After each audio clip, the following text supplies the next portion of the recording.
Top story this afternoon, the foreign ministers of South Korea and Japan are set to meet to discuss the unresolved issue of Japan's wartime sexual enslavement of Korean women in a little under 2 hours from now. For more, let's connect to our Kwon Soa, who is joining us at Seoul's Foreign Ministry in Seoul. So Soa, please give us an overview of what we can expect at today's meeting.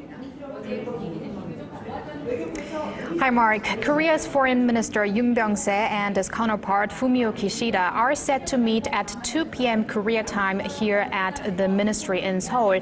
And a little more than an hour after that, there is going to be a joint press briefing. So that's when we're expected to be informed about whether there has been a breakthrough on the issue or not. Now, it's likely to depend on whether the two can find a way to narrow their differences on the biggest points of contention. The major one being Japan's legal responsibility for its forcing around 200,000 women, mainly from Korea, into sexual slavery. Tokyo maintains the issue was settled in a 1965 treaty that normalized bilateral ties. Korea refutes that claim. Now, Seoul insists that a formal apology and compensation be issued to former sex slave victims from the Japanese government. Japanese media have been reporting that Minister Kishida will present a proposal from Prime Minister Abe for the creation of a fund worth 100 million yen or $830,000 for the so-called comfort women. But from the elderly victims' point of view, the nature of the compensation rather than the amount is more important, meaning the apology government, not humanitarian level, as Japan has so far been offering.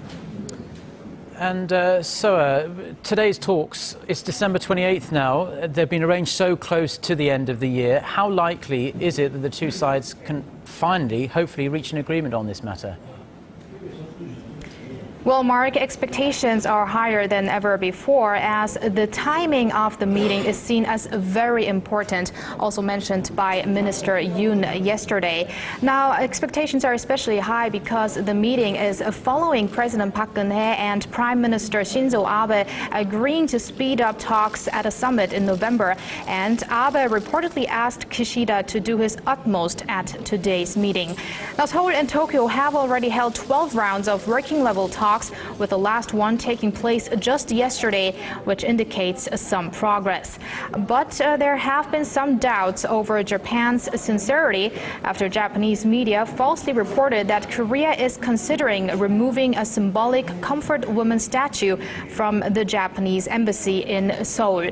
So we will have to wait and see whether today's talks will come to a conclusion or if they will have to be continued into next year. I'll be having more updates here as the day progresses. This has been Kwon Soa reporting live at Seoul's Foreign Affairs Ministry. Back to you, Mark.